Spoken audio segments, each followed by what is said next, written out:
The Radio Misfits Podcast Network.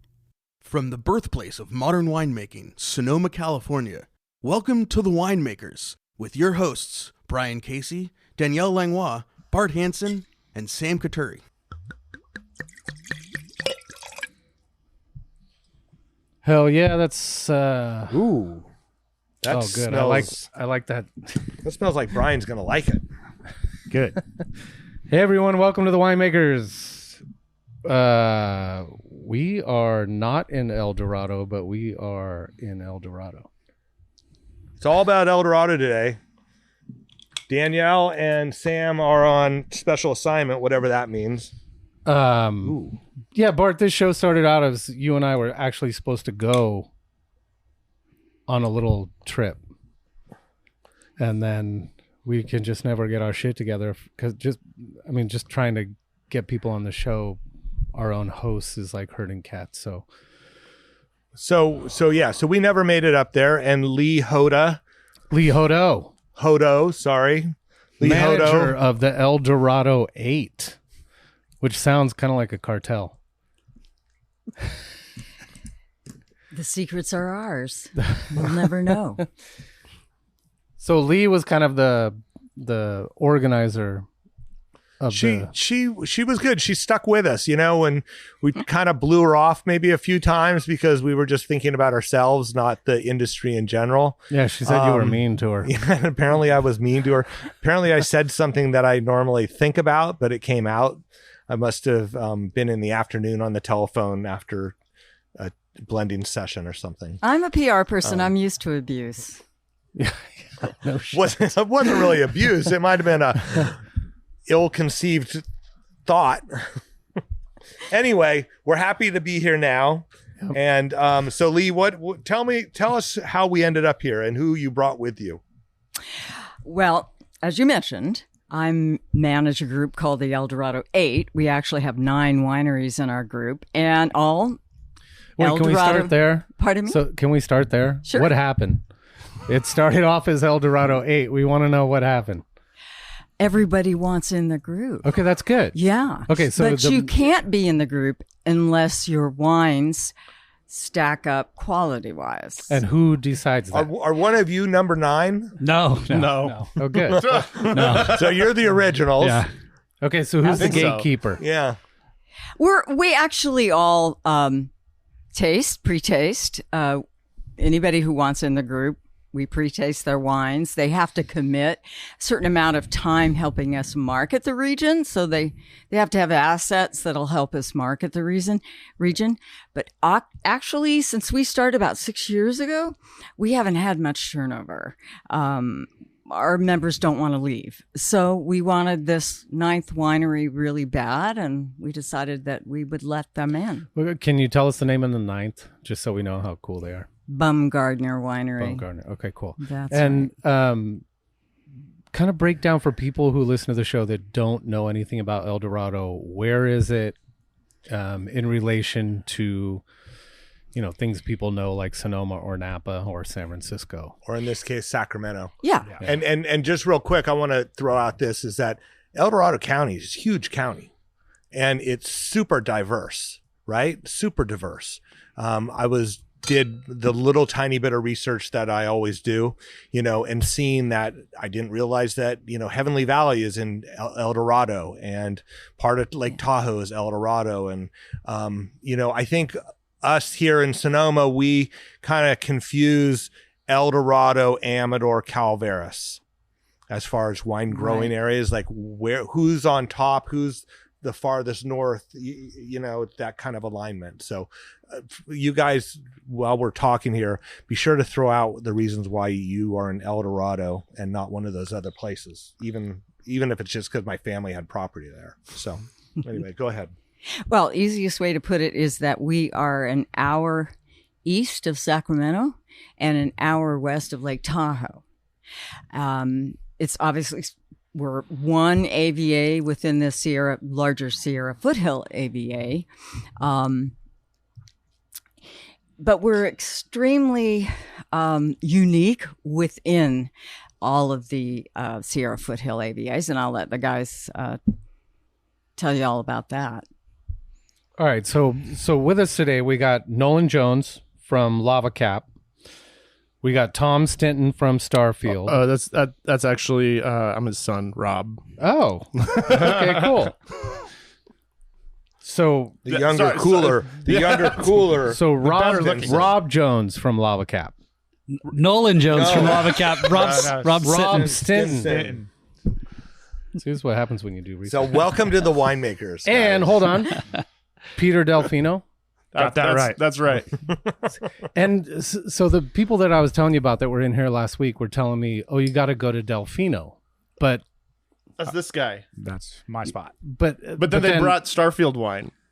See, I'm so confused already. All right, so let's just go in. Well, let's go with the wine. We started with Delfino. We started with Delfino. And this is from Edio. Is it pronounced Edio? Edio, yep. Edio. Edio Okay, is cool. my grandfather's name. Cool. Yeah, so I poured you guys our 2025 Albarino. And, you know, like we were talking about, we're in the Sierra foothills, but we're more North County. So our vineyard sits about 2,800 elevation. So pretty high for vineyards. So we've been talking about, you were saying El Dorado, it's a huge area. And on the car right here, we were like, I learned to make wine down the Central Coast, went to Cal Poly, and I'd say, oh, I'm from Camino. They'd say Sierra Foothills. They'd, oh, you guys make Zinfandel. You make jammy Zinfandels. That's what they all think. And I'm like, well, nah, that's not what I grew up drinking Lava Cap and Boger, and those are some of the bigger wineries where we are. And but we were saying we make so many more things, and the white wines are really incredible. And so I thought you guys like to try the Albarino. Hell yeah. Yeah.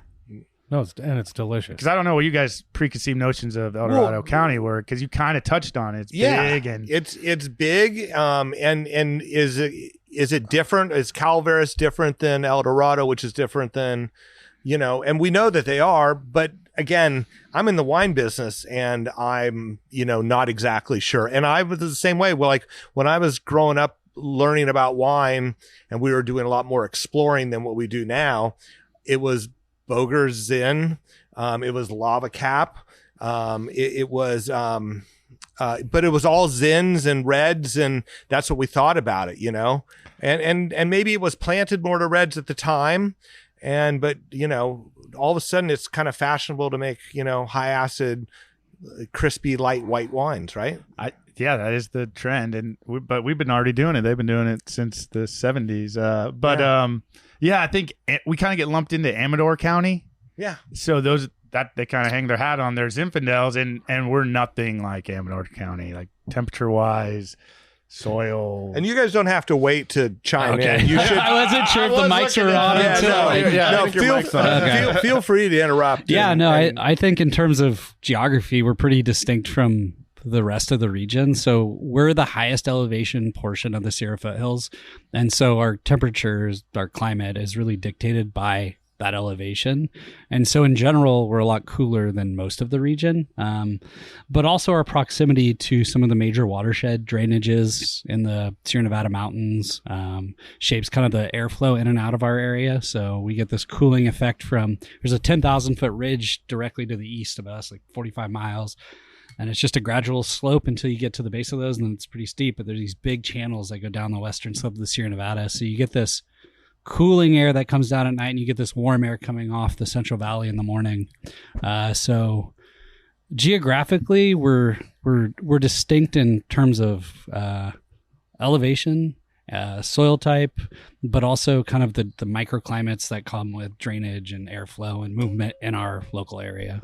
Because how did the AVA basically get defined? Because a lot of times it's soil type or elevation or ours, sometimes water. Ours was the first elevation defined solely by elevation. Right. Yeah. So 1,200 to 3,500 feet, but you don't really find vineyards under 2,000 feet. So I'd say in general, it's 2,200 to 3,200 feet, that 1,000-foot elevation band across the north to south side of the county. And you get pretty diverse soils from north to south. And you get, even in terms of like, you look around at the same elevation in the south side of the county, you have different trees than you have on the north side of the county.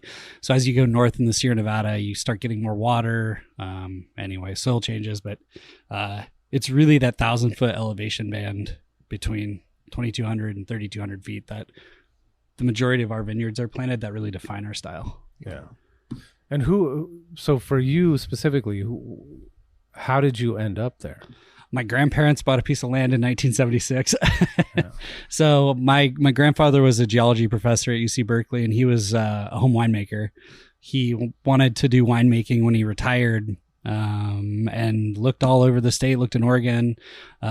He was a very forward-thinking analyst in terms of how he looked at creating a winery, kind of applied his knowledge of soil and climate to finding a vineyard site. But he also he knew California, studying climate, was going through and would go through water stresses in the future, would go through climate stresses. And so he looked for a spot that had a good water supply, had good soil, had good topography, meaning hillside sites, and then had a moderate climate. And he had two options, go further north, go further west towards the ocean, or go up in elevation. And they found an old pear farm in 1976 that we started planting in 1981. Awesome. Yeah. So what was the actual first winery that was producing commercial wines in that area? That was during the gold rush. So that was the 1840s, early 1840s. I'm sure even before Marshall discovered gold in Coloma. There were small scale wineries, but during the gold rush, Italian immigrants came, started planting grapes like Zinfandel, which is part of the reason our region's known for it. But during the gold rush, it was, I think Rob had an interesting fact. As the Bronson brothers was, yeah, they were the first official advertised commercial winemakers in El Dorado.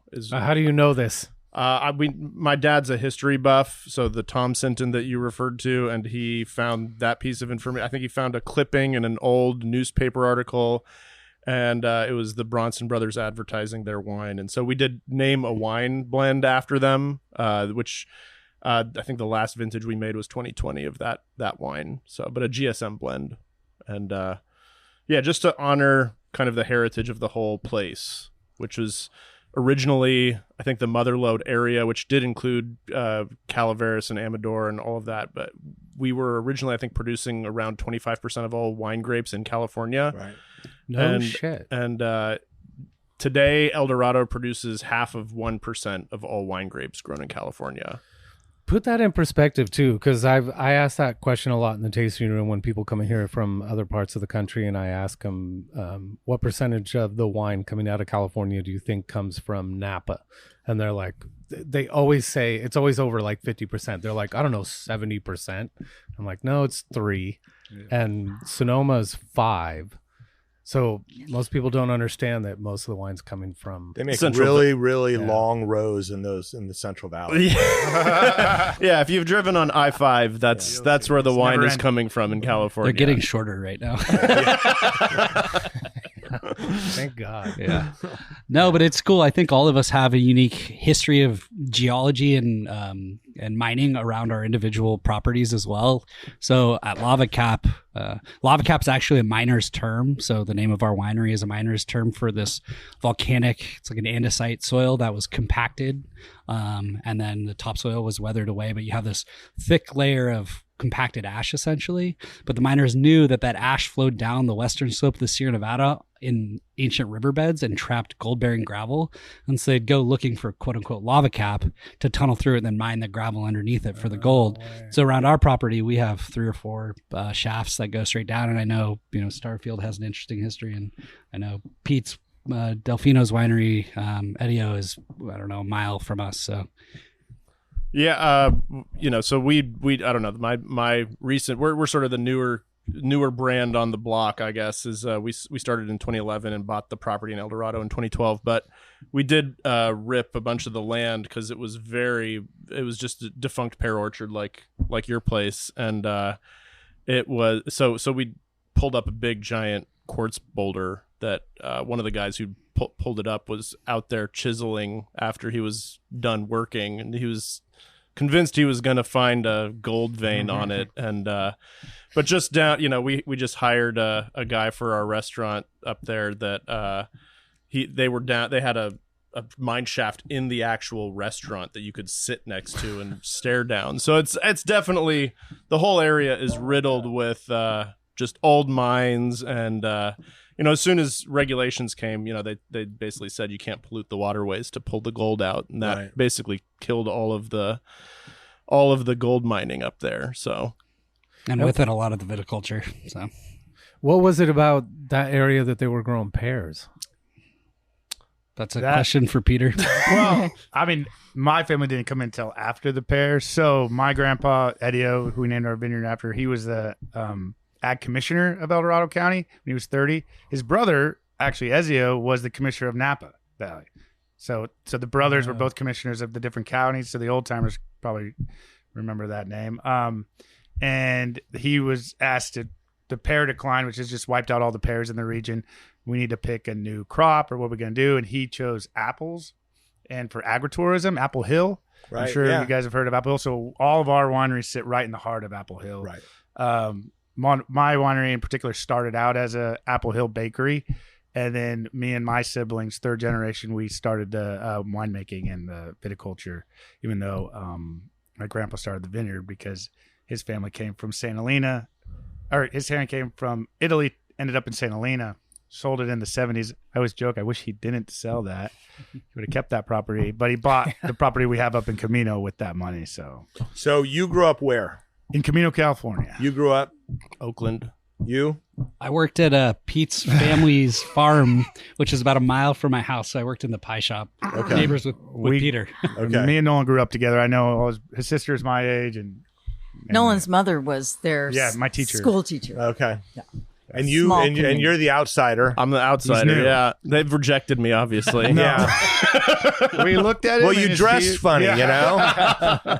We saw his beard and we're like, "You'll fit right in here." So my dad's family was in cattle in California, and a lot of them are still in cattle down in Paso. And my dad planted 100 acres down in Paso, and his grandfather was one of the guys behind wine bricks during Prohibition. So with Louis Martini, which was famously a terrible idea. And so, but I love the spirit behind it. He sold his portion to Bank of America and the Martini family, and got back into cattle. My dad did not like cattle. Did the 100 acres of Zin, Barbera, Petit Syrah, Chenin Blanc down in Paso and in the east side, and sold it, and then made some money in tech, and basically started looking for another job in the wine business. And we tasted all over California, Oregon, Washington, Bordeaux, Burgundy, the Rhone, and we both just fell in love with El Dorado and what it had to offer. Pete's wines were not released yet during that, but Lava Cap's wines were, and they were one of my favorite wines. And I just loved the region. I thought it was like the wines were fresher, more vibrant than I had tasted in a lot of other places, and it felt like some place that we could kind of make a little bit of a name for ourselves as well. So, and what was your history in winemaking? Just apart from my dad doing the Paso deal, he got a degree in it. I was at UC Davis doing molecular cell biology. And for what reason? What were you thinking about? Pre-med, yeah. Right. I don't think you're in molecular cell bio. And certainly none of my classmates were doing that for any other reason other than trying to get into med school. And I was just like, if you have a different idea for a career path, you should speak now. And he was like, well, you should take an intro to Vit class. And I changed my major like the next week after my first class to vitinology. So didn't look back. But yeah, it's been fabulous. So, and the prices of property that you were looking at probably considerably different. Oh gosh, yeah. I mean, we got, and actually Lava Cap bought a portion of some of our land. But we currently now have 67 acres in El Dorado. I think comparably we would have at the same time if we were looking in Napa, which we did. We looked in everywhere. I think we were looking for about 20 to 30 acres in Paso and maybe 10 acres in Napa. So all with the same budget. That's a great way to look at it. Yeah. So so that sort of was what we were looking at, and we only ended up planting about 30 acres. So that's what we currently farm, and the other is either landscaped. We have a lake on the property with some water lilies, or we're going to leave it for a future winery building. Okay, so what exactly are you growing on your property? I have 17 varieties. I do have a map. Shit. I think all of us are around 17 varieties. So it's not the 4 Cab, Chard, Pinot, Sauv Blanc. Right, and you should know that we're Rhone people. Yes. Okay, yes. so that's how I know about. Yeah, and it's not all Rhones either. So we do a lot of Italians up there as well. Right. Which we have tried to figure out down here, and it's not working very well. I don't think anyone in California has it figured out. We're just sort of like planting it, and if it's good, then we make more of it. And but yeah, I mean, from a marketing perspective, like the Rhones have a little bit more of a thing going on because of the Paso region, but Italians are a difficult thing, I think, for consumers to wrap their heads around. Yeah, Italian wines are difficult to wrap your heads around, let alone things from, But where? So for me, like, who around here makes Sangiovese that you would say, "Holy shit, that's fucking good"? No, that's what I'm talking about. And Barbera is even worse. Barbera does great where we are. I will say, like, that's our most popular red in California. Yeah. But locally, meaning the Sacramento area where people are very familiar with domestic Barbera, we sell more of that than we do, Cabernet, Chardonnay. Not Chardonnay, but Cabernet for sure. And in terms of style, it's a phenomenal wine. It definitely has a home on rocky, steep soil. Look at where it's from in Italy and find analogous locations that have a similar climate. In California, it seems to do all right. I think the biggest problem, at least in Sonoma County, and I'll give a shout out to Unti because they do a good job with those varieties, but a lot of other ones, they try to blend something in with it. Like I worked at a winery where they tried to blend Cabernet in with the Sangiovese, and it just tasted like Cabernet, right? Yeah. Or, something into the Barbera, and it ends up not tasting like it. And it's because also I think at the time, people weren't ready for screaming acid and red wine, right? It had to be plush and supple, and it's a totally different structure. It's a wine that doesn't rely on like obvious color or like it's not a tannic wine, but it has backbone. It's got tons of acid, and it kind of defies I would say the American consumers' quality perceptions when they're evaluating wines. But you taste them and they're just phenomenal. And I think that's true across a lot of Italian varieties. They show so much character with such a different way than a lot of the French grapes. Yeah. So one thing I want to touch on, and we should talk about what wine to go to next. But you brought these jars. I see what I assume are pines, conifer, and then what are the other two?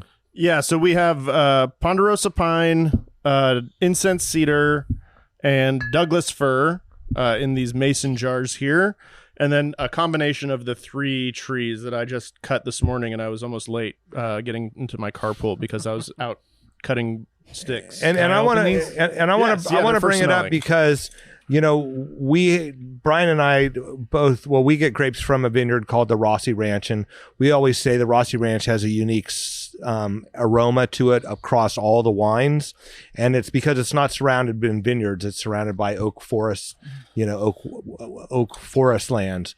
And you guys probably way more than us have that influence from what's grown around you, and especially with these trees around you, because these are trees that have oils in them, and the needles get into the fermenters or into the grapes. It makes an impression, and not like eucalyptus does down here, right? No, it's it'd probably be very much a positive, I would think.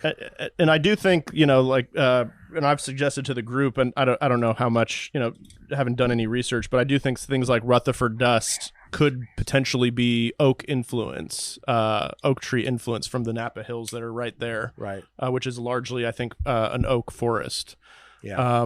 But yes, in our area, we do have oaks, but at least at Starfield, everyone's forest is a little different. which I think lends a little bit to our different sort of Sierra spice mixes. Ours is largely this Ponderosa pine, probably 90% Ponderosa pine here.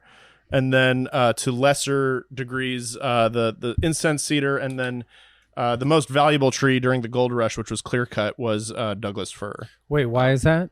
That is a good question. I hope someone else on the panel knows. Why was it the most valuable? Yeah. Just timber. Just timber. Yeah, I mean, It's a good timber once tree. they cut down all the redwood, Douglas fir was something that grew quickly and Straight, it's was big. straight, Yeah. strong. And it doesn't Construction. it doesn't. I think the reason, because Ponderosa has similar growth characteristics, but it's really resinous. Yeah, it's, and doesn't cure well. I don't think is one of the reasons why that's. And incense cedar is soft. I mean, cedar. It's but all of these trees have this really, you smelling these, you get these intense aromas, and tasting through our white and red wines, you get this sense of like, spice, and this sense of like, we call our wines alpine wines, but you get this alpine sensibility, and I describe part of that. There's a structure to it, there's a smell to it, there's a taste to it, but part of that is, I think, influenced by our landscape, the trees, and Yeah, we started the El Dorado 8 as a tasting group, and as we were tasting, there's like a similar vein to all the wines,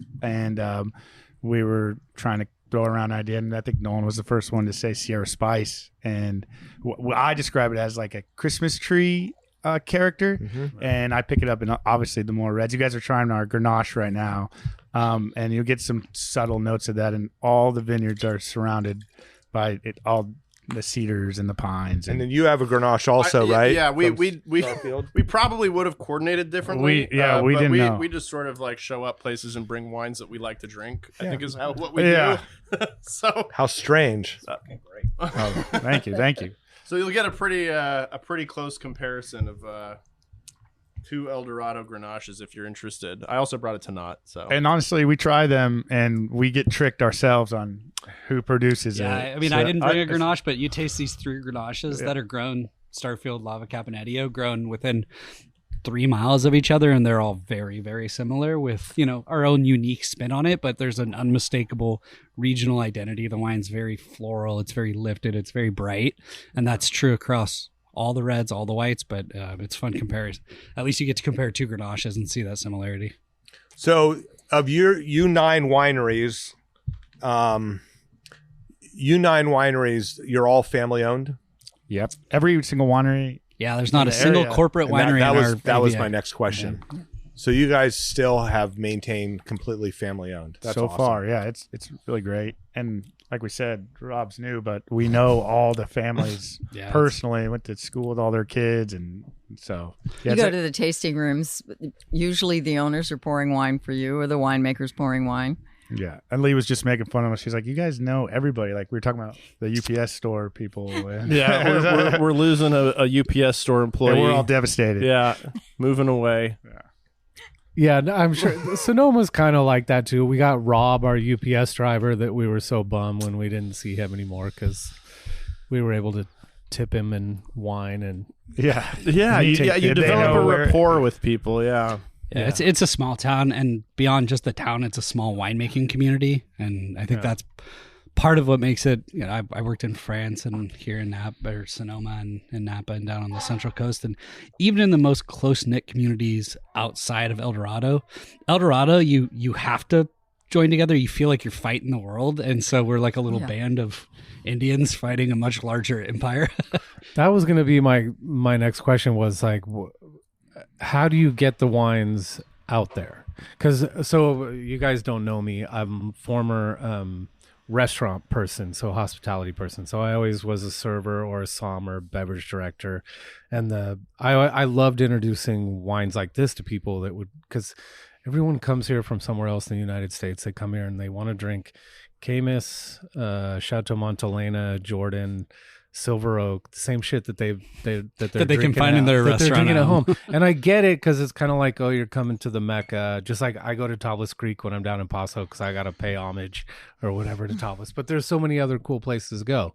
So like, and I'm sure you guys are making wine at a level where you don't really want to put it all in distribution. You want to be selling as much direct to consumer. But at least here in Sonoma, we get visitorship where it's, there's tourism where we can kind of capture some of that. So how are you guys capturing, wine club members besides, locals that just know you make killer wines and they come hang out?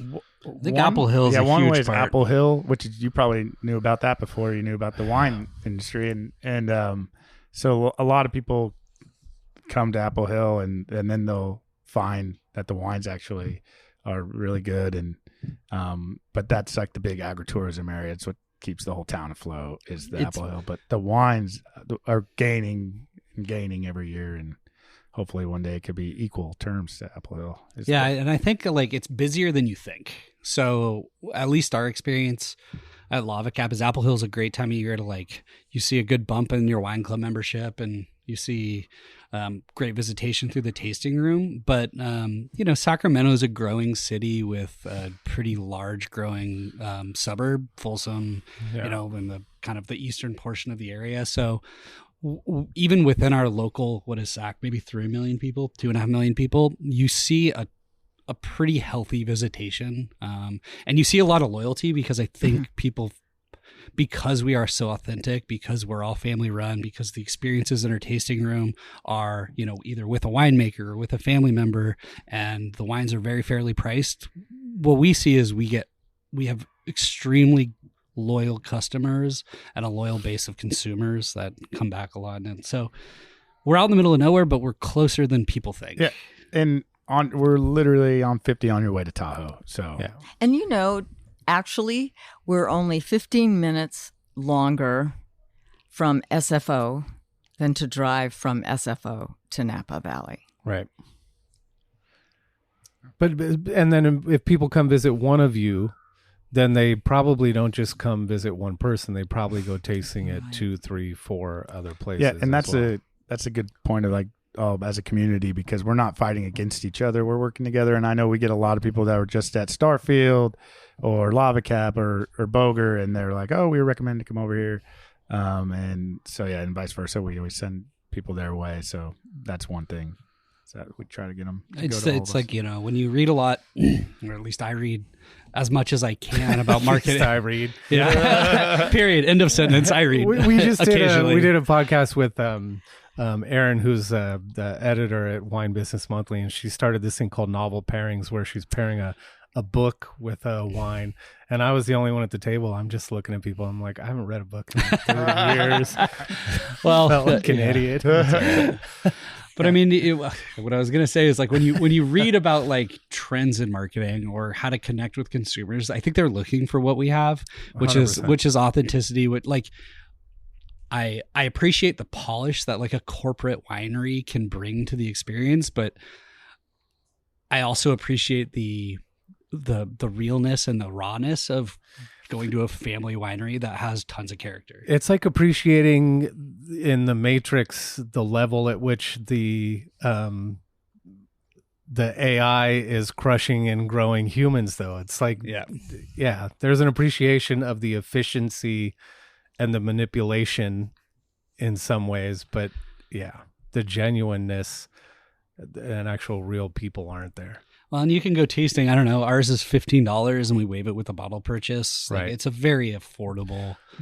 What is your cheapest wine and your most expensive bottle of wine? Cheapest is $24. Most expensive is $45. And what's the $45 bottle? That's this one right here. It's a 40th anniversary blend. So right. we made, in celebration of our 40th anniversary, we picked some really special barrels. Right. So you're making wines that people can drink every day and not have like a holy shit. That we run into that, here in Sonoma and Napa, where people, they're not going to buy a $300 bottle and then just take it home and crush it. They won't. It's not consumable at that point. Right. It's a special occasion. I don't think any of us have a bottle over $100. No. So, yeah. So you're the one that piped up. So you must have $100 bottle. In I don't. Your portfolio. No. I don't. I actually make because we started the brand in Napa, custom crushing and sourcing fruit. We still make really small amount of it, and that's my most expensive bottle at $85.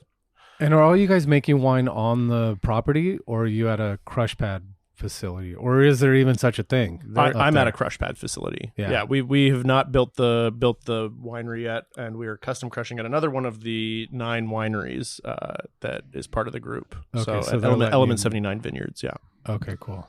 We've got it's like a 60,000 square foot facility. It's a great spot, but my grandparents built it in pieces over 20 years, and so we've got we're lucky that we have a bottling line. We've got everything that we do it all in house. That's game changer too for keeping the cost down. I mean, if that's huge. All paid off, right? Yeah, it's huge. I mean, we're in distribution in California and 28 other states, and that would be a hard. Well done. Trying. Yeah, but that would be a hard.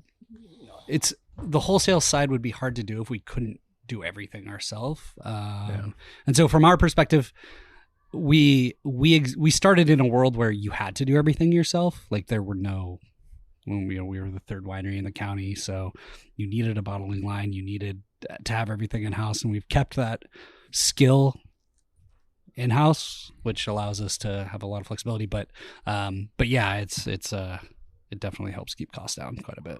We also pack all of our wine club shipments, it's like all this anything. I've got 2 siblings, and we do it all.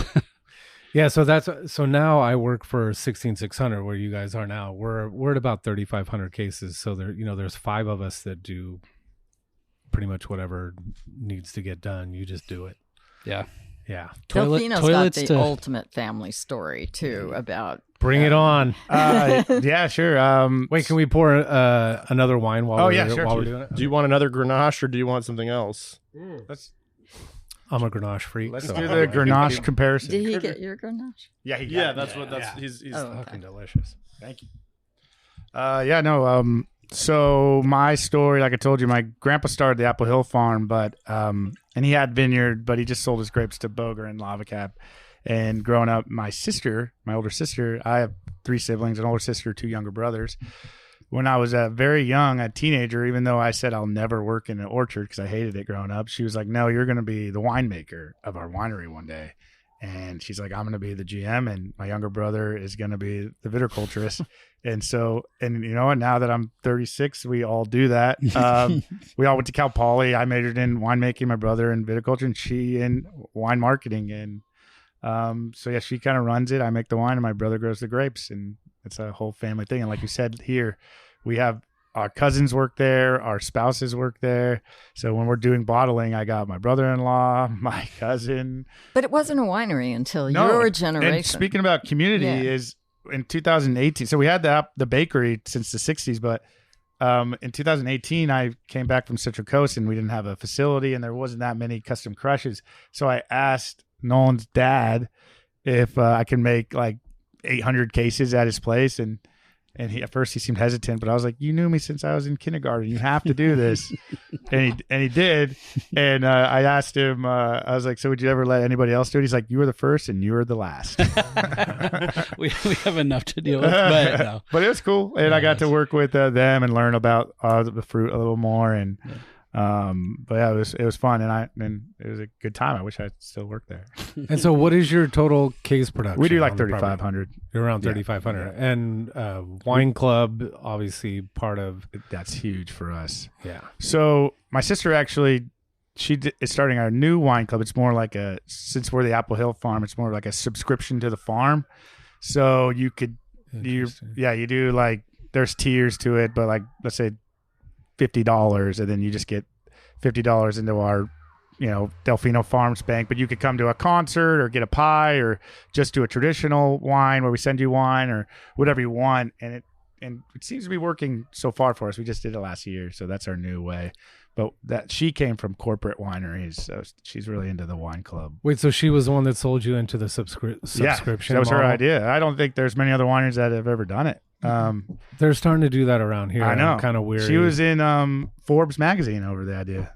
Christine Noonan. I don't know if anybody knows the name.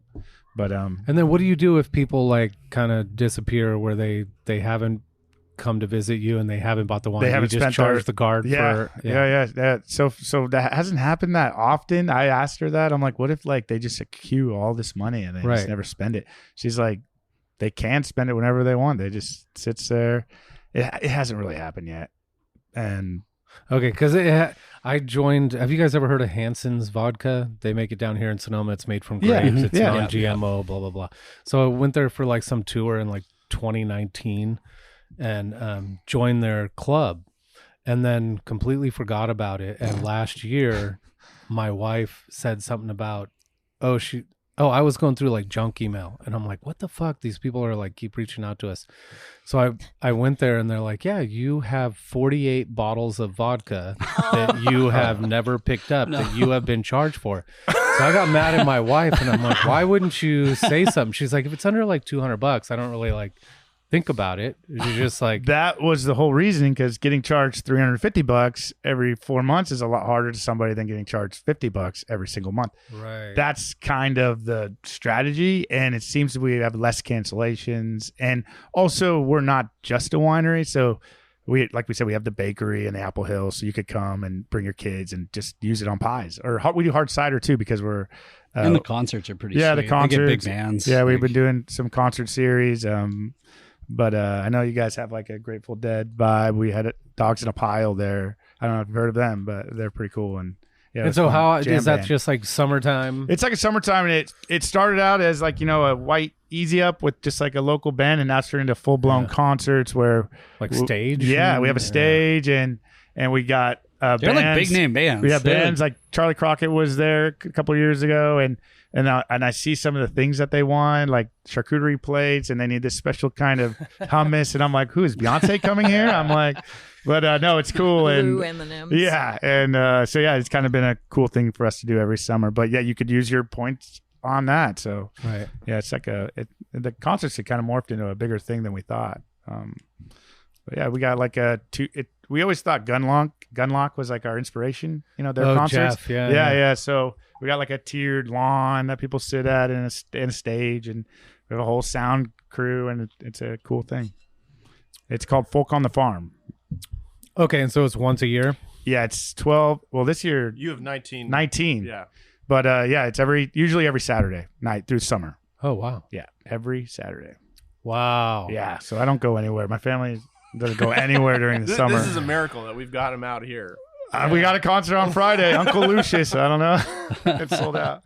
And so who takes on like all the booking of the bands and the My logistical brother-in-law. shit? Remember, I said that So he didn't know this when he married my wife or my sister, but he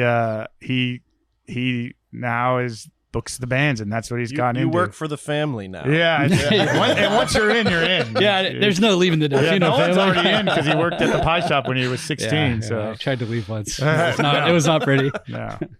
Yeah, and my wife now, even though she was a school teacher, she now is the head baker of the of our bakery. She dove into that and kind of took it over after my mother stopped. So yeah, she's in it and she loves it. And my other brother's wife, she does all the events. So yeah. We're a full on family. You'll see us all there fighting and bickering if you show up to the winery. But we work well together. Can we talk about farming? Yeah. Sure. Okay, so you guys have any interest, or are you organically farming certified? What's the situation? Who's taking care of the grapes? You guys have an outside crew? You doing it yourself? I can start. My brother does all of our viticulture. So my dad was our original viticulturalist. So we 70 acres of pears, peaches, plums. We have 1.5 acres left to plant that we're going to start planting next door to farm or Starfield. But we, our philosophy is very I don't know. I wouldn't describe it as organic because we're not certified, but it's very hands off as much as possible. Most of our vineyards head trained. Most of our farming is no-till. It's everything's drip, but we. At the end of the day, we have a very nice vine balance. Like we have a pretty healthy yield to canopy ratio. We've got a really nice, just kind of I don't know, 2 to 3 ton an acre production without a whole lot of manipulation. So we kind of try to keep our hands off let the vineyard do its thing. Nolan, can you talk about how the bears impact your non-vintage? Yeah, I say hands off until we talk about bears. We have a bear. How much that can they actually eat? Oh, I'm not kidding you. Like a lot. we have a 2.5 acre block of Mourvedre that we haven't been able to pick in 4 years because in 2 nights they'll clear the whole thing out. Specifically, the Mourvedre? Specifically and only the Mourvedre. And Nolan's bear comes over to our property and eats our Mourvedre. So I buy Mourvedre from Starfield. We're close enough to the highway that the bears really have to be hard pressed, but they do occasionally visit. We have one bathing in the lake on camera. And bear damage is interesting because it looks like a human just picked the berries right off. Leave the whole, everything intact minus berries. Yeah. And they don't eat the berries. They're picking berries off the... I mean, I think they put their mouth around and just pull. Okay. The whole cluster, they'll put their mouth around and just rip all the berries off. Oh, gotcha. But it's wild because they won't eat the Mourvedre before it gets to 23 bricks. Right. And we try to pick it at like 24-ish. And as soon as it gets to 23 and a half, the whole block is gone. We stopped farming it last year because it's like... What are we like? We're wasting our time and money. The bears. That's bear the bears share. block. I think the bear, because he didn't come to our place last year. So no, well, and so we have Dolcetto next, like same. So it's not contiguous with our estate, but it's 100 yards down. But anyway, we have some Dolcetto there. Bear never touches the Dolcetto. And it's like, I have no idea why. Which is crazy because their Dolcetto is awesome. And it's like a giant berry. It's a huge berry. It's super juicy. Like. Now, the bear's got a great... Ripens way earlier. Like, I don't know. I love Mourvedre, though. So. Yeah, I don't know. We kind of go through that here with Viognier, but it's birds. Oh, yeah. Well, and turkeys. Sometimes deer, but deer are kind of easier to control. Turkeys, they kind of come and go as they please. And then the birds, we used to do the scarecrows. Then it was the reflecting mylar. We figured out that we had to put it in at a certain time of year because they kind of get used to they're like, yeah, we've seen that. And then just recently started using lasers. Wow. Which when someone first told me that, I thought we were like actually zapping them, blowing them up. And I was imagining like a puff of feathers. But they were like, no, we just shoot them through the vineyard. And then as they're flying overhead, to them, it looks really intimidating. So they just kind of stay They away. prefer Viognier, you said? Viognier seems to be the one. Are they starlings or? I think starlings is like Yeah, we don't have a huge starling population up in El Dorado, at least that I've experienced. There aren't a lot of contiguous vineyards. Like there's not a huge. It's not like a valley where there's just vineyard after vineyard. You can like sit on a perch and look at all of your entire meal for the next month. Right.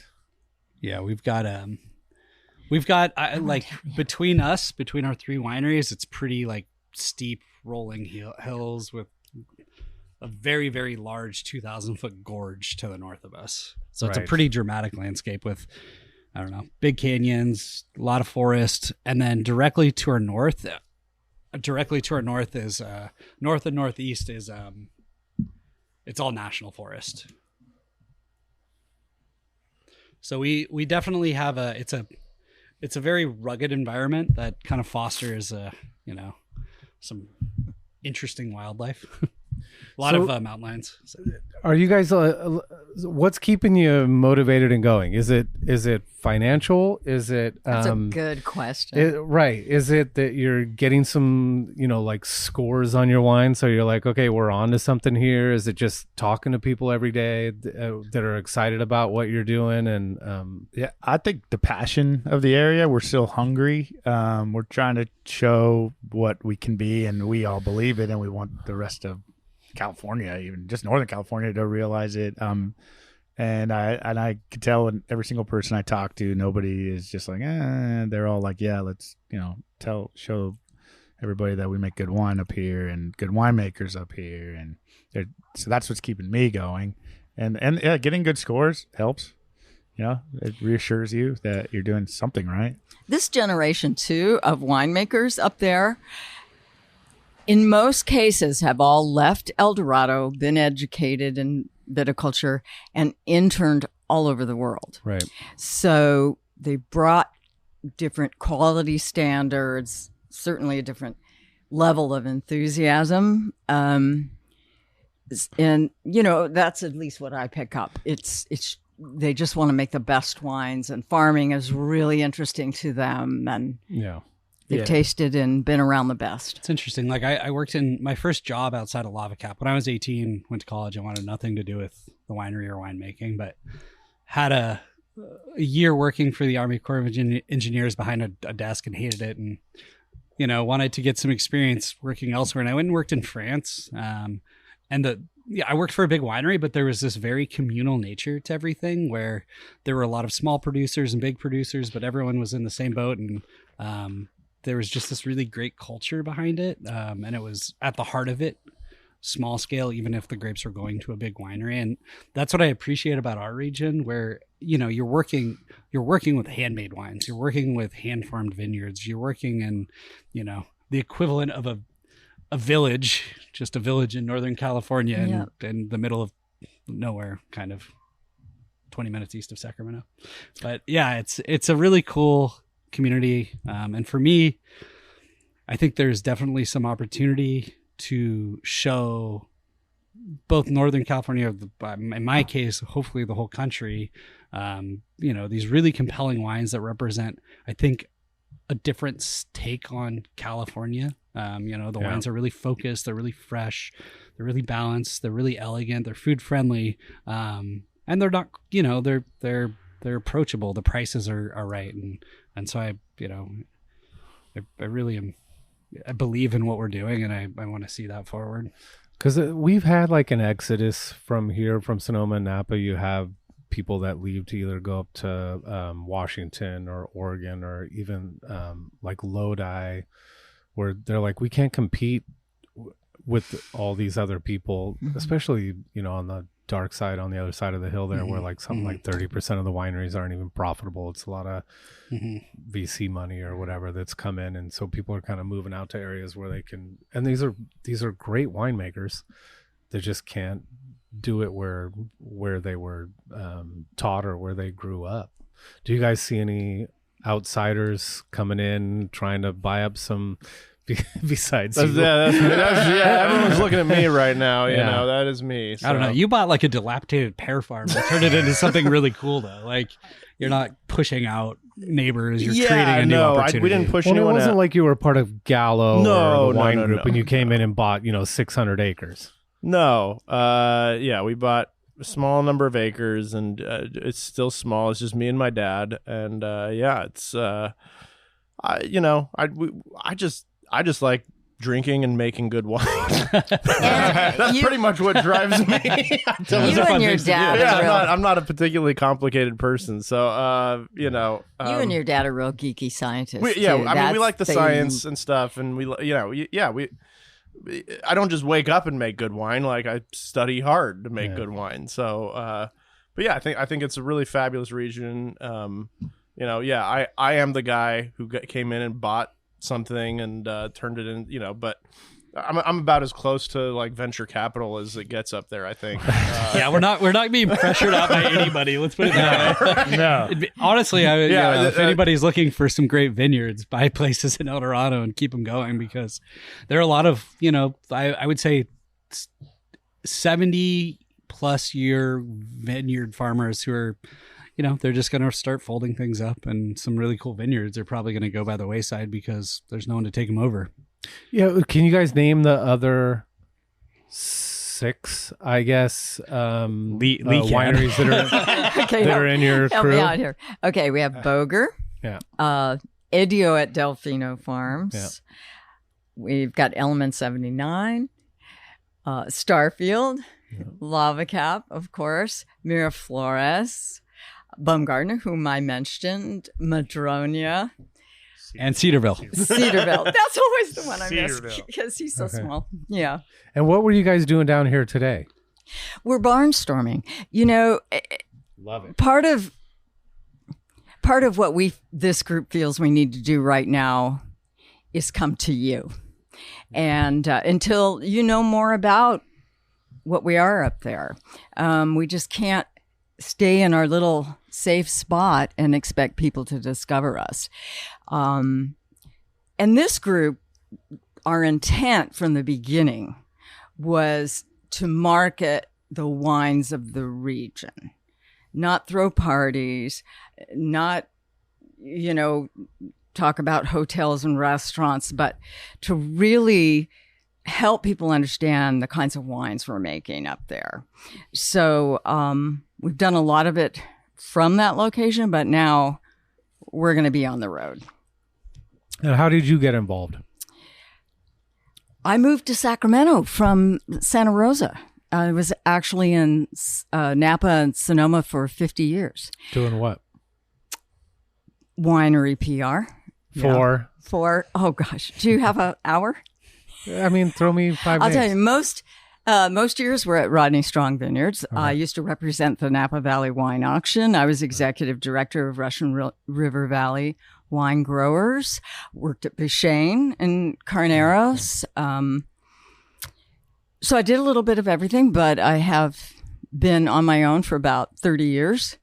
And I grew up in Sacramento, and I really missed the agriculture, the warmth, the sunshine, and just picked up, moved there, and it was very obvious that there was something going on in El Dorado, and I wanted to start or work with a group of people that didn't have a lot of experience, that didn't think they knew how to do everything. Right. So, and the smart thing about this group is they know that they're really more effective as a group. So that happened pretty early on, our forming this group. Yeah. I mean, that's happening in Lodi with Randy Caparoso's kind of championing the area. And we're trying to do the same thing here with the Moon Mountain District. You know, it's our, as of 2013, you know, you can put Moon Mountain District on the label. It's everything above 400 feet on this side of the Mayacamas. And so we started, my boss, Phil, was kind of one of the people that got that off the ground. And we thought people would be excited about it. And so we started, you know, throwing tastings here in Sonoma every year, the Moon Mountain District tasting. And people are jaded when they live in wine country. And, you know, I tell Bart, I'm like, yeah, come to this great tasting. They're like, yeah, my neighbor's a winemaker. My daughter's teacher is married to the winemaker, blah, blah, blah. So we started taking the show on the road, same exact thing. And, you know, Miami, New York, Dallas, like places where they're actually happy to see you.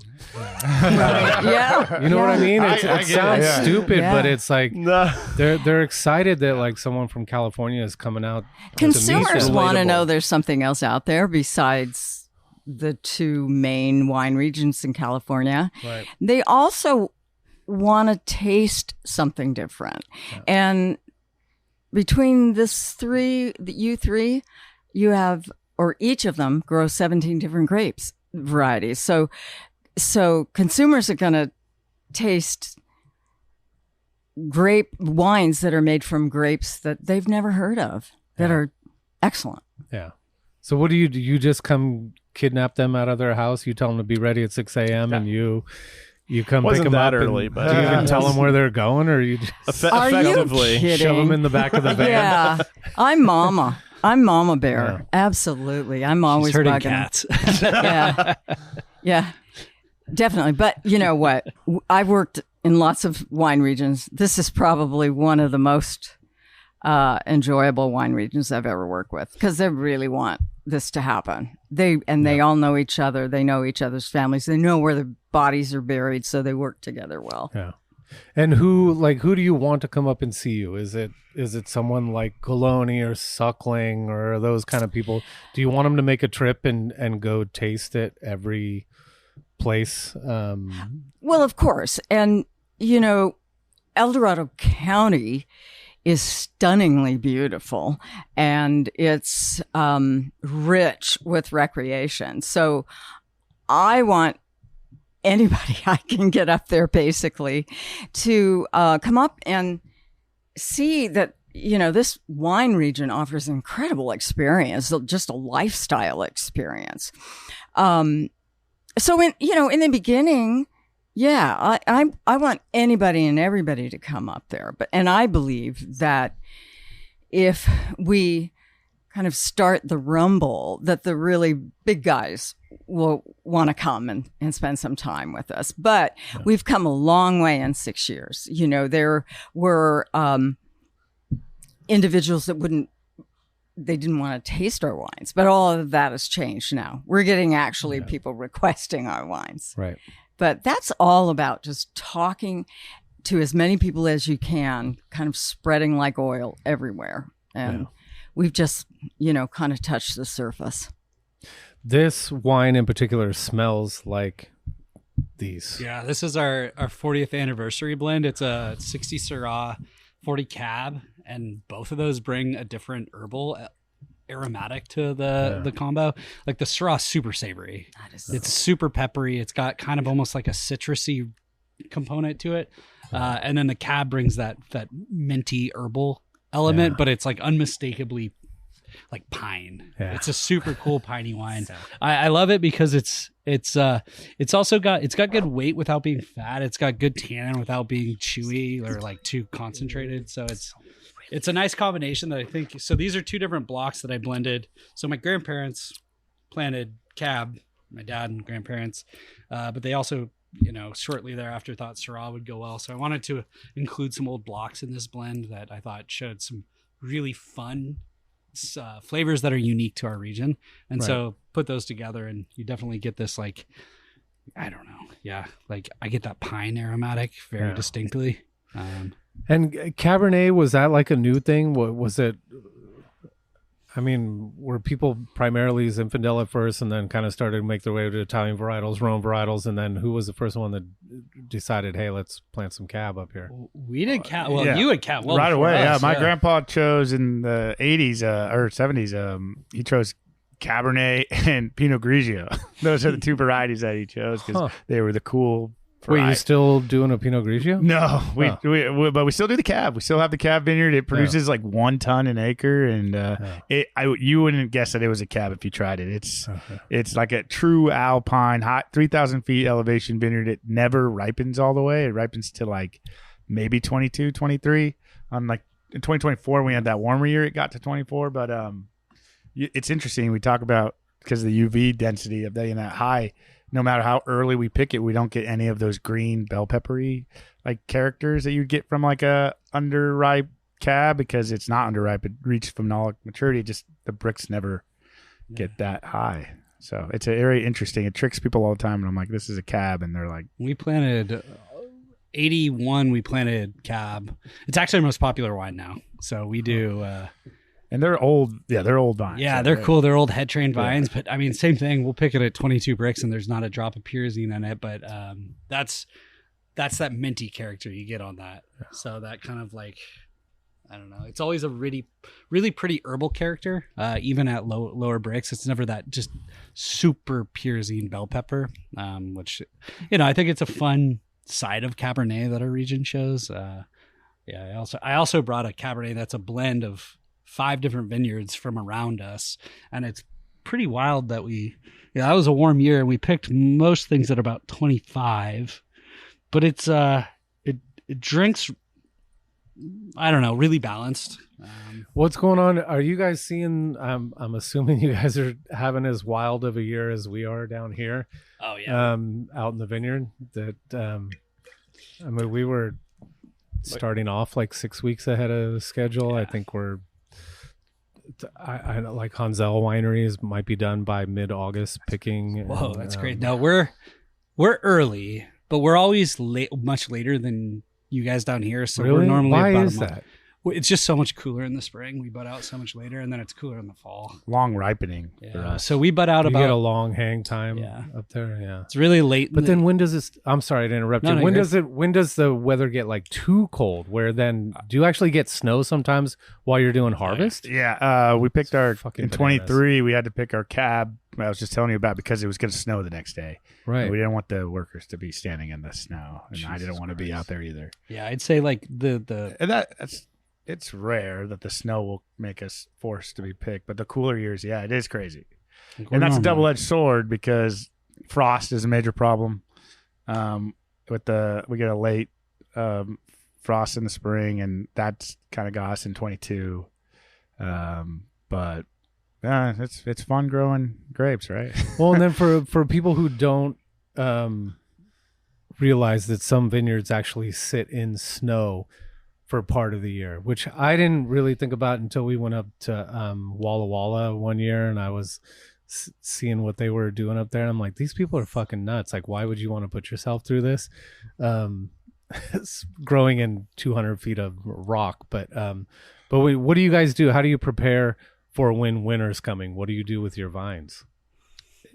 It's Get the Nothing. grapes off them. yeah, we just pick Yeah, them and that's let them it. sit. Yeah. It'll they're just fine. delay bud break. It's not Yeah. so cold. Yeah. I don't think the low temperature is like below 16 or something. Oh, like that. never. So Yeah, Yeah, very we- rare. 15, 16 is like the lowest I think I've ever There's never recorded. vine damage, so we don't have to worry about that. It's just we get late frosts and early snow. Yeah. Right. So, I mean, when I say snow, it's like snow at 30, 29 degrees, but we're not dealing with... We're not burying vines Yeah. or in the Yeah. dirt or anything. It Okay, just- that's what I was wondering. Yeah, Yeah. no, it's that you'd have to go up high, like above like 4,000 feet or you'd something ha- like yeah, that. even at 4,000 We feet, live on yeah. the actual snow line, so you literally drive up to Pollock Pines, which is like Another 5 miles up 1,000 the road, feet, and all of a yeah. sudden Right. you reach like 4 feet of snow. Or What whatever. is the top elevation that you can grow grapes at Commercially, I'd say 3,200. in this region? That's a risk. But yeah, there are that's a people risk that for I sure. hear that say like 45 to 5,500. I don't know. I have not seen those vineyards, but they claim that they have them up there. But I don't. Yeah, I've not tasted a wine out of there, but that's 3,200 is about. That sounds about right to me. Yeah, There's some vineyards at 3,500 feet where we are, and the wines are phenomenal. But like we used to source from a vineyard, I think it was like 3,400 feet, 3,500 feet. But every third vintage, we would get absolutely nothing. So you get frost. Mother Nature would Yeah, take it I from mean, you. you and just- that's like Gamay. Gamay, It's like things like yeah. that. And I think honestly, like It cab needs to be a late butter, early ripener. and a quick ripener because Right. at that elevation, you bud out so late, and you Or have to late figure out how to like Get it ripe. Get it ripe. Yeah. Like his cab is 200 feet higher than ours, and it's it's probably 2-3 weeks later than ours. Oh yeah, Yeah, maybe. And yours is late. and ours is Yeah. November, first week of November. I hate when both these guys are like, "Yeah, we're all pressed out and done," and I'm like, "I hate you so much. We still got cab on the grapes on the vine." Do you have like a more of a natty leaning winemaker up there in your consortium? not in our group. Okay. Paul, no, I wouldn't say me. Why you- A natural winemaking. You know, Paul, who's picking a Paul's little bit overrated. earlier, wants a little bit higher yeah, acidity, Paul lower from pH Madronia, levels. He's he taught me that you can never pick too early where we are, because he was like, "Yeah, I picked my Grenache at 21," and I'm like, "This Grenache, I can't believe it. Like, it doesn't taste at all underripe, and the acid's beautiful." And he's like, "Yeah." And so now whenever I'm picking, I try to pick off pH, so I don't really care about the sugar levels all that much, because when I'm tasting the berries, they're tasting fine. So yeah, and he's all organic, like certified, and he's been doing it since the 70s before it was cool. He barely tells anybody that he's all organic. I'm like, Paul, you should tell people that more. It's kind of cool. All own rooted. Yeah, all own rooted, and so yeah, and when you were saying our farming style is similar, we do organic. We're not certified. We have our apple orchard, which kind of takes the certification away, and we also want to be like jammed into something. Like if we had to, we couldn't do it. But yeah, we stick to organic, and we do some indigenous fermentations. I don't think there's anybody doing like No, 0-0, like no just, sulfur. like super Right. natty, funky stuff. But Right. I don't know if there's a Not yet. yeah. Rob and his dad think I do. And I'm like, why? Because this cab is only 11% alcohol. You pick earlier than we do. I do. Yeah, we pick later. I so. I do say minimal intervention. But yeah, we kind of my style. Starfield is on the transitional organic path right now. So this is the first full year we were recording to get certified in 2028. So, And does that mean anything to your consumers? I don't know. I mean, it meant something to me, which is why I pushed Right. for it. So, do you get much like, is this organic? So No one's asked me particularly, but it's been important to me for a while. And my dad's like, he's the 100-acre in Paso guy who's like, this is what I do. I call up Wilbur Ellis, and then and I was just like, let's just, we're basically already organic. So we just keep a few more records a little bit more carefully. And we're just get the certification. Well, because everything you guys do up there ends up in our water down here. Oh man, that's got to be like a 10,000 year. What is that? How many years do you think it takes to get from our runoff down to here? I don't know. Everything, yeah. All of our stuff runs into down into the South Fork of the American River, and so one thing that's really important for us is controlling erosion and runoff. And so like I don't know, you guys are all no-till, right? Yes. Yeah. Yes. Yeah. So it's just mowing. Just mowing. So you know. It's pretty funny driving through Sonoma and seeing the vineyards that have like nothing but vines growing in them, because when you drive around El Dorado, by necessity, everything is pretty diverse. You have a really healthy cover crop, native grasses, and we don't even irrigate our vineyards typically. So, and is anyone telling you that you can't grow on anything of a particular slope? No rule. Okay. No rules about it. Wild it's like West. the Wild West. Yeah, we haven't had any like major runoff. Perpetrators. No, I think no bad actors. Napa, I know, had a handful of people who basically ruined it for everyone else. I think where they basically.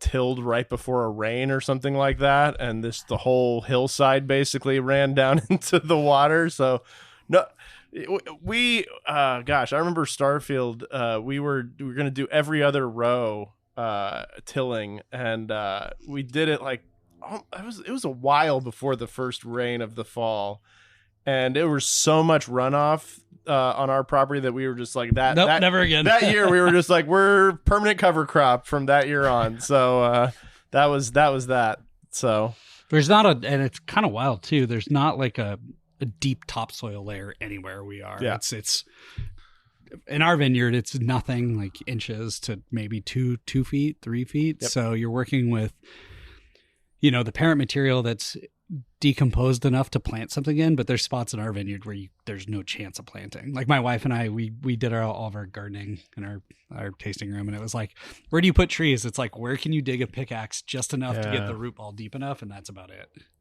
So it's super rocky. So you got to keep what little soil you have. You have to take rocks out of the ground in order to plant. Oh, absolutely. I mean, it is crazy the amount of rocks that we're planting. Rob Starfield's next door property, and yeah, it's we're collecting a lot of rocks. And then my job as a kid would walk through the vineyard and pick up rocks, put them in piles, do it over the next day. Build walls. Anyone? There are no vineyard walls that I've seen. Just rock piles. Yeah, just rock piles. Yeah. Lazy. Massive. Wow. I was 10. Right, exactly. The little coats. Yeah. All right, cool. What are we moving on to? I'm totally anxious to try Tannat. Yeah, I got a 22 Tannat here. So same vintages of the wine you actually brought out before we started. So yeah, which we still have no idea where we got that from. No idea where it came from. It certainly didn't pick it up from the winery last week, because we are not selling those vintages of that. But or are they new vintages that? Yeah. So the vintages you brought out a 22 Grenache. I poured you the 23 Grenache here. And then you brought out 22 Jacks, which I am pouring in my tasting room, the 23 Jacks, which I have been for about 3, 4, or 5 months. Okay. But the Tannat is a 22 Tannat. And there's about 5% Syrah in there. What was the thought process behind planting this? Oh, man. Yeah, my dad and I had a lot of ideas about what everything would be. And we thought Tannat was like, big, bold red, nice color with the fabulous blending potential. And then it literally has not made it into a single blend. It's like... You just fell in love? No, I mean, we really thought it was going to be a blending wine, and it just gets muddled. It just disappears in everything you put it in. So it doesn't dominate. It actually gets lost. It gets lost, and you just it's like it's fine. Tastes like wine, but it's like why bother? Why bother? Yeah. Something else is better in that blend. The Syrah was like one of the more recent things. Normally we were making 100% Tannat, but the Syrah actually I think can go into the blend without overpowering. So it's a 95 Tannat, 5 Syrah, and that's an interesting comment because like Syrah to me is our best blender. Yeah, it adds so much to everything. Syrah's a fabulous blender. Until it's too much. Until it's too much, and then it's too much. Right. But like 5% adds texture, it adds weight, it adds volume. Right. Sam always It says adds if you're going to savory. put more than 10% Syrah, just make a fucking Syrah. Well, I'm glad it's only 5% in this one, but it's. I mean, it makes a fabulous wine. I remember, I think we sold it to you. Oh, Nolan, I love this. I unfortunately blended it into some Barbera. Yeah, I didn't make it. I made 600 gallons and it went into a 5,000 gallon Barbera blend, but it helped. That's probably how much we made of this It wine. lifted the Barbera blend. It had like really pretty rose, like cherry, strawberry, just kind of like gave it some pop. Awesome. Yeah. So I think it's a wine worth appreciating. I just didn't have a blend where it fit in any of my wines. And I did try it in like almost every single blend. And it just was like even 2 to 5% was just not doing it for me. So I was like, oh, well, we'll just bottle it as itself. So, which is a fun thing at a What's family the wine. first vintage that you did of it that was bottled? Oh man, now that's a good quiz. 5, 6, 7 years? I want to say no. I want to say like 2018 was maybe our first Tannat, and we didn't harvest in 21. So we had 2018, 2019. Our first vintage off of our property was 2016. Okay. So, and I think our Tannat was maybe like a year or two later planting. I'm just wondering with age what it's tasting like. Oh gosh, yeah. We have a program where we have almost no storage space, so everything is meant to. That's a program. It's a program. Yeah, exactly. that was a totally purposeful decision, and so everything is meant to be drank immediately. And the way we run the club and everything, we basically have almost no library. So I unfortunately have no. I mean, your Grenache is like the 22 Grenache that you have is like probably one of the only bottles left. Wow. Of no, that I'm a vintage. minimalist. There wasn't I love that attitude. that year. Yeah. No, there was not that much that year. Well, we have frost sprinklers, so we did have plenty of Grenache that year for us. But Yeah, how hot was it for you guys in 22? 22 was the frost. We had that. Yeah, late it was in the frost. heat. Yeah. That's right. So when it was it got 117 in Napa. Yeah, for Yeah. like 2 weeks it was, and it was too early to pick the grapes, so you just kind of watched. Everything It wither. was the first time they'd used heat dome, but they were talking about California. Yeah. And yeah, it was, We got up to 105, and that's the hottest it's ever been at Lava Cap. 104, 105. It probably would have been a way better year if that frost didn't come through. Well, so what happened with Lava Cap in 22 was a fire. So we had a really bad wildfire in 2021, and we lost 90% of our reds. The and, Caldor. Yeah, Caldor fire, 210,000 acres. And in 2022, we saw like a plume of smoke 15 miles north of us, and we were like, literally this is not okay. everyone panicked. So we picked like enough of everything, maybe 60%. We can fit about 120 tons at a time in our cellar. Filled it after, this is maybe the 30% into harvest, and we were like, look, we're gonna at least get something of everything. So everything ended up being like really pretty, really light, really like It was kind of an earlier pick year for us. They put out the fire 2 days after we picked everything. So it ended up not but it being was scary looking. That enough. was a I mean, scary it was terrifying looking, but it ended up being like a tale of two harvests, because then we were like, oh, well, we're just gonna wait now for like another month. a regular Yeah. harvest. Yeah. That'd be kind of cool though if you could do like pre-fire, post-fire, we make had the the wine loss. It separately. was, would be kind of cool to. Very different. Yeah. Wine's really nice. a lot more options for blending at least. Yeah. No, it was pretty entertaining to like taste the evolution of those wines too, because they were dramatically different. But there was like that heat, even though it didn't get as hot where we are as it got down here, the heat definitely like shut the canopies down where we are. And what I noticed in 22 was like this like 2-week period where nothing happened. Like didn't get riper. I mean, we saw bricks dropping a little bit. I mean, we had to water, so that was probably most of it. But like we definitely were. It just kind of stalled everything, and then it was pretty nice the rest of the year. But so what's it like up there as far as tourism? What is it? Appointment only everywhere? Is there people that kind of roll through on Saturdays and just winery to winery? Yeah, really, we block off all of Highway 50. No, I'm just. Everyone is pretty much open. I would say. I think you have some different hours, but Starfield and Lava Cap I think are open 7 days a week. Why do you get singled out for everything?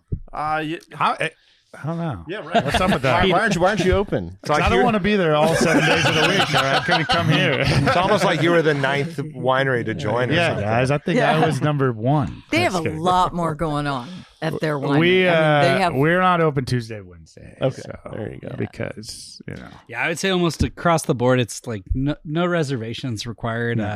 I'm asking because we have listeners we actually have listeners that come out and they'll go to wineries, all the wineries they learned about on the podcast. Awesome. So since we got 3 of you, here's your pitch for, to get people to come up there.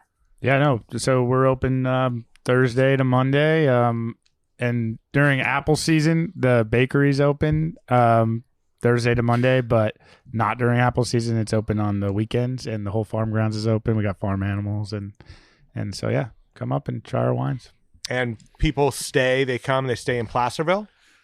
Ish. Yeah. The hotel situation is not great. A lot of camping. Airbnb. Okay. Yeah. The Extraordinary Camino Hotel. Yep. Hey, it's cool. The pouring parlor. Stay there.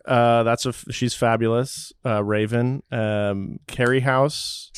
That's the local spot. Yeah, I throw out all these places. Your favorite places to stay eat? at the Extraordinary Camino Hotel. Hotel. Sound like it wouldn't be as enjoyable as it is, but there's an Indian casino like halfway up the between Sacramento and where we are, and it's 15 minutes, but it's a really nice, like kid friendly, clean, super clean. Like it's actually a great experience. Yeah. They've got a bowling alley, like go-karts, whatever. Yeah. It's but they have the nicest, closest hotel. So if you're looking for like, $250 plus, but a very nice experience, like they've got an all-you-can-eat buffet. It's not just gambling. Yeah. So that's a good option. And then the other option, of course, is South Lake Tahoe, which is an hour away. And so if you're looking to combine like wine tasting with either summer or winter recreation, like obviously skiing, a lot of people stay in South Lake. If the snow's bad, they'll drive down for the day, come wine tasting, visit all of our wineries, and head back up the hill. Cool. So there's average options. tasting fee $15. 15. Yeah, 15. Yeah, comped with a purchase of a bottle. Yeah, it's super accessible. Good. That's the way it should be, right? That's how I love it. Like, miss the days of, I don't know, I've heard it's changing down here, but miss the days of being able to drive around and pop in, taste, buy a bottle, not pay a tasting fee, and get out of there in 30 minutes. Yeah. We did.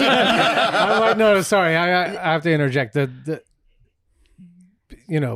People don't realize that the cost of living here in this area, and then when I pour, I'll pour people something, and they're like, oh that's your rosé, it's $42. Well, I can get a rosé at at the supermarket for like $14 from Spain, and I'm like, yeah, but 15 people like touch that wine in some way, shape, or form, from putting in the vineyard and pruning and suckering and harvest and like every step in between, and every single one of them has to be paid a living wage to live in this area where it's just hard. And so the whole I wish we didn't have to charge a tasting fee, but you get people that come in and that just want to hang out and have a good time, and so they we got the lights on, we're running the dishwasher, we got the AC on, I think everybody does what they need to do, and good for you guys. It's great.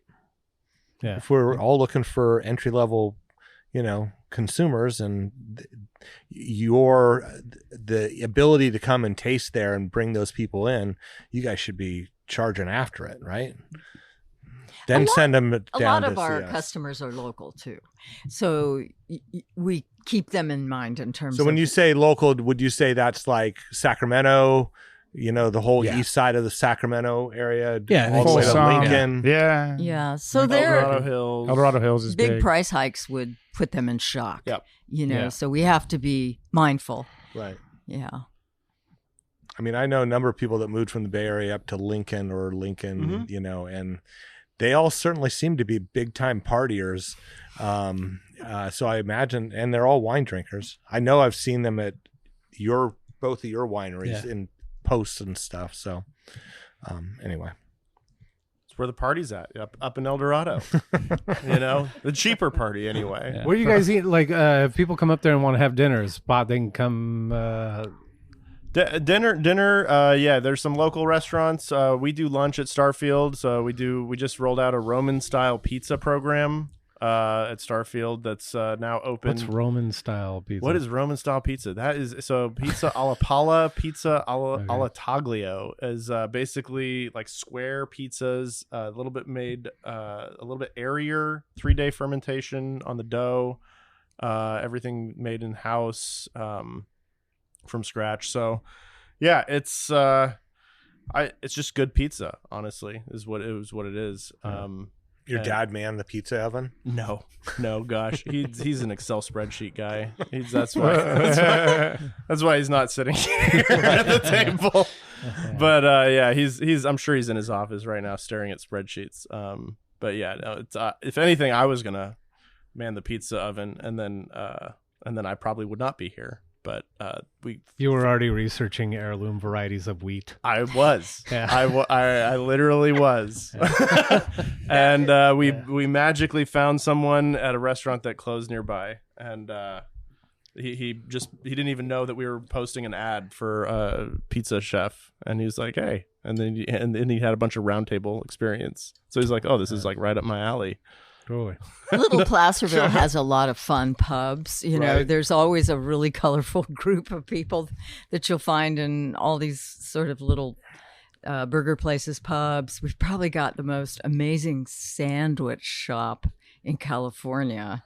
What's it called? What's his name? It's Timmy's. Yeah, Timmy's brown bag. Yeah, it's cool. Yeah. He puts Pop Rocks in one of his Super sandwiches. eclectic. Does he really? Freaked me out. Very eclectic. What is that sandwich? It's the BLT. The BLT has Pop Rocks in it? Yeah. I did not know that. I didn't know that when I was dating, and I was like, what is happening? They're like, oh yeah, there's Pop Rocks in there. I'm like, whoa. You have to buy some Pop Rocks before Saturday or Sunday, Brian.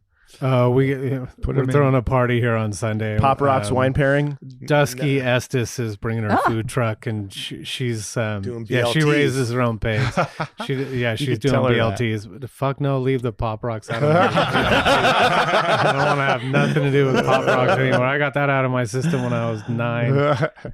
No, but he does cool. He does like a different menu. It's a revolving menu. Yeah, so he's got sometimes cool. it's But he brings that awful. one back. That's why. Let's cut him a brought it little up. break. Yeah. So Lee, what about have you guys thought about, or have you done in the past, a thing where you roll into a different town and bring all 9 wines and or winemakers and family members with you and do a tasting like at Fort Mason in San Francisco? Not that far out. We did a gorgeous event called Wines That Touch the Sky in Sacramento. Okay. But that we would love to do that. Yeah. The only thing that keeps us from doing that is budget. Yep. Things are more expensive in San Francisco than Sacramento, but absolutely, that's what we need to be doing. We need to be coming to you rather than waiting for you to come to us. That's, but we'll find a way. Yeah. I think we would need all 40 wineries in El Dorado to get the Fort fill the Mason room. in San Francisco. Well, no, they have the small room. There's a is smaller there a room. small room? We ended up doing that last year, where we part of a group called Sorbet. This is a mouthful. Sonoma Organic Regenerative Biodynamic Educational Tasting. And it was, and you could be, it was anywhere from Donham Estate to Jack Sporer at Freshco. You could be totally doing 300 cases or 30,000 cases to be in the group. And then we just took over that small space at Fort Mason and sold it out. And there was a little more to it than that. You also had to be part of farming that way, or you had to buy grapes that were that way. Right. So, and it just Sonoma Valley. So we're lucky that we have a very high percentage comparatively to the rest of the I think you guys are areas like the highest AVA of for organics. Yeah. So, but we figured out what you guys figured out is that we need to get together and start creating these alliances. Yeah. give the people what they want. Yeah. A lot of time in our group is also spent on quality control, talking to each other, doing these comparative tastings. Probably most of our meetings are sitting at comparative tastings and learning about our own wines and articulating what we're doing with different varieties, how they stack up against other regions. So, No, that's important too. I mean, you want to put your best foot forward. absolutely. There's, I think, I don't know if Ann Kramer is like that with her vineyard, but it's like, I know that Brene Royal was with Monte Rosso, that, she's like, okay, maybe I'll sell you fruit. Let me try your wine. Mm-hmm. And then, okay, I'll sell you a little bit of fruit, and then I'll try your wine before you label it. And then, okay, well, we'll try it. If it's good enough, you can put the vineyard name on the label. Well, you had the option to, if you wanted to use the vineyard name, it was a different price if you didn't want to use the vineyard name. Mm-hmm. Yeah. And then so everybody was like, well, then just buy the vineyard and don't put it on the label and talk about it.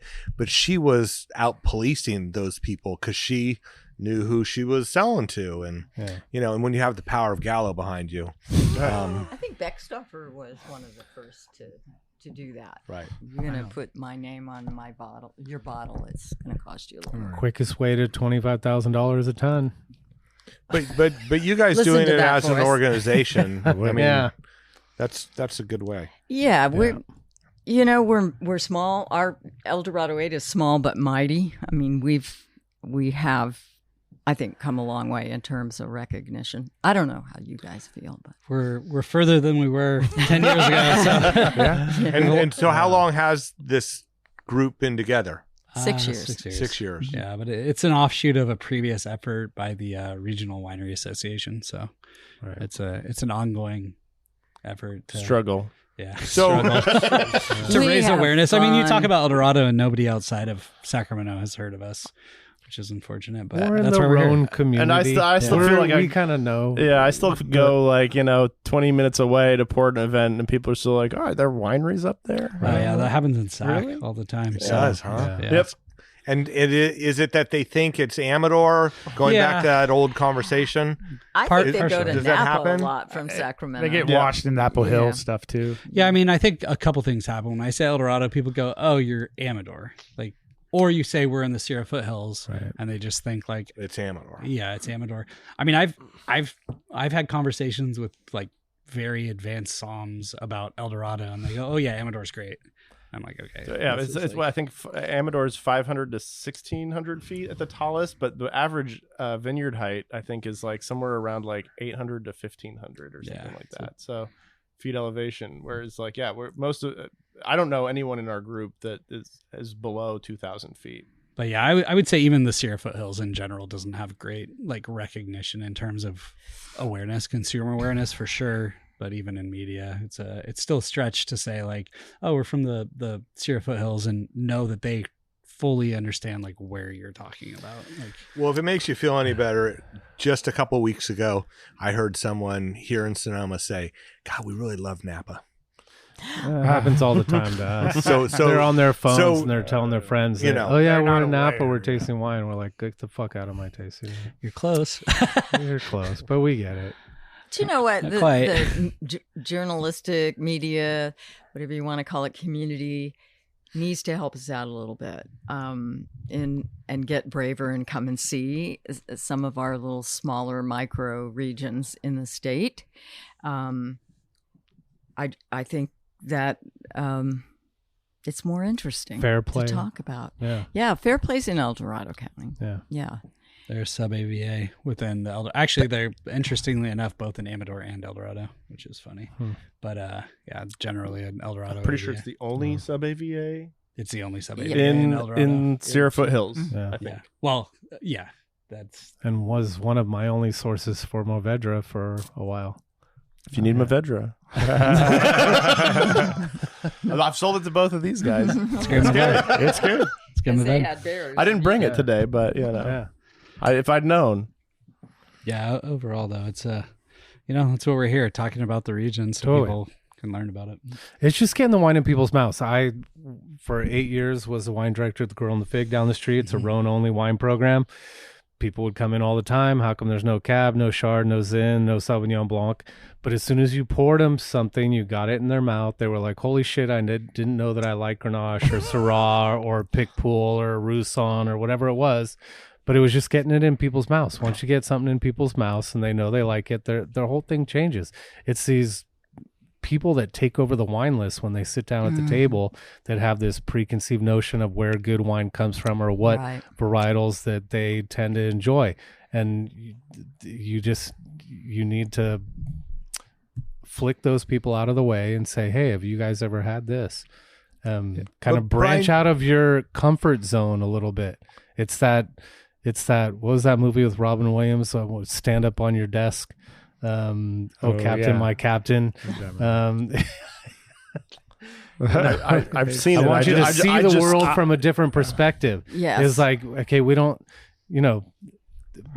and those of us in the industry, it's like we're in a bubble. We're in an echo chamber. We're talking to ourselves.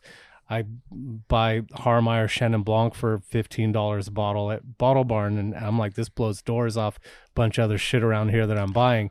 But to the typical consumer, it's like, how do you get the word out that you don't have to spend. Brian, the great thing you guys did at the Girl and the Fig is that you led people, like you asked them, well, you're looking for a Chardonnay. Well, then let me show you this Roussan or this There was like Marsanne, a transition. right? Right. I only drink Cabernet. Well, then you might like this Syrah. I feel like though that speaks more to like your personal character. I mean, maybe it's management of the Girl and the Fig as well. He was directing. Well, that's that, what I mean. Is like a lot of people I feel like are not willing to take on that burden anymore. Yeah.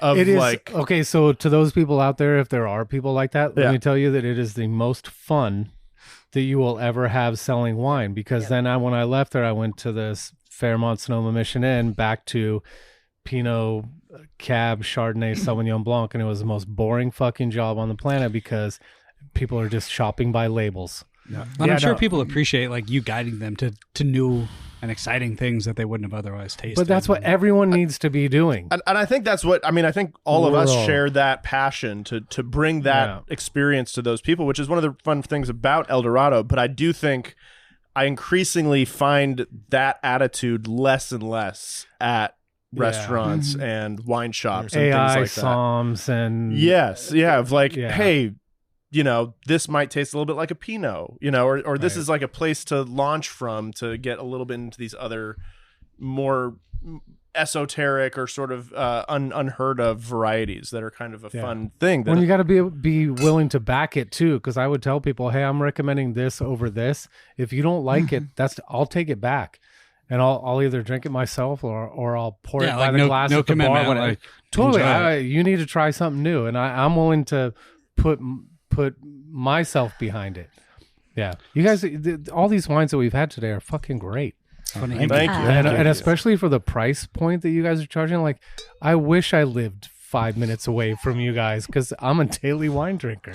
Well, and I was going to say, like, why would you worry about making Pinot where you guys are at when you can make Grenache? When you can make Grenache. Something cool too that we were talking about on the Central Coast. I loved it down there, and I wish I could live down there. But I would make in the tasting room. We'd have like 5 different Pinots that someone would try, and like, okay, here's this Pinot, here's this Pinot, here's this. Here we all make 17 different varieties. So it's not like try the Grenache, try this other Grenache. It's just moving on to completely different. And we'd still get people that come in and say, do you have a Cab? Do you have a Chard? And we could try to like lead them like, well, if you like Chard, then we have this Viognier made in barrel, you know, and it is the fun part of the tasting rooms are an adventure in themselves. Yeah. You know, people come to a The tasting views. room, they're going to taste varieties they've never heard of before. Yeah, I think you can go to any of our tasting rooms and taste like, And if you're an discover- average consumer, taste grapes you've never had before. Yeah. I mean, like whether it's Marsanne, Roussanne, even Viognier, things that, you know, we all make a lot of, or not a lot of, but a lot of our wineries make. But across not just our 9 wineries, but the region, you're going to find these really cool grapes that, you know, work with the property, work with the winemaker who's making them. Falangina. Show totally different Oh, no flavors. shit. Yeah. Who's doing Falangina? Boger has a Falangina. They have, I mean, there's all I have a sorts of- Fiano, Piano. God, what's the Alianico. Alianico. There's another red Italian. You do Negro what? Amaro, another Your one. Dolcetto rosé. I Yeah, love we do a that. rosé out of Dolcetto. I mean, all sorts of cool stuff. Like, Pick pool. Yeah, pick Yeah. pool. We You did a know. single variety pick Risk pool. takers, adventure makers. Yeah, people who like to Yeah. drink good wine and Yeah. you know drink stuff that's off the beaten path a little Totally. bit. So. also, the economics of where we are allow us a little bit more of a flexible palette to work with. Like, we're not Mid Valley Napa where your cost of land is going to dictate that you have to make a Cabernet that's Right. selling for this price. So it's kind of a blank palette where we have a lot of opportunity to experiment. I'm going to be the optimist and say that that's where I think people are going. That they want to try, they want to be more adventurous. They want to try different varietals. They don't want to pay $200 for a bottle of wine, even $100 for a bottle of wine. I mean, That's for what all Christmas the- dinner, maybe, but like, Yeah. how many bottles am I drinking? Yeah, but outside how of many Christmas bottles dinner, can you sell know? for a special occasion? Exactly. Right. I mean, that's the point. Most people that don't have, also, it's the younger people that don't have storage space. They're not willing to invest that much money to put it on top of their fridge that they don't know that it's going to be good in a year when they decide that they're making the perfect meal or whatever. We need wines of a certain quality that we can drink anytime. And I can't drink Meiomi Pinot Noir. I can't. Right? No, diabetic shock might happen. Sorry, was that inappropriate? No, it's fine. That's why we don't have sponsors, Bart. He kind of said that like it was my fault that we don't have sponsors. That's not anyone's fault. So, all right, you guys want to give us your if people want to come up and visit you, or do you guys ship into pretty much all states? You got some restrictions? Like 39 states, minus great. the ones that are too expensive and restrictive to ship to. But Yeah, give us Give us all the shout outs of how to get a hold of you, when to come visit, if you have events coming up or something. yeah, Lava Cap, we're 10 a.m. to 5 p.m. 7 days a week. No reservations. www.lavacap.com.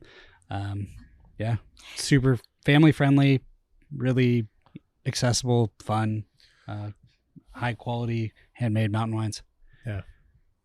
Starfield Vineyards, starfieldvineyards.com. Open 7 days a week, 11 to 5 p.m.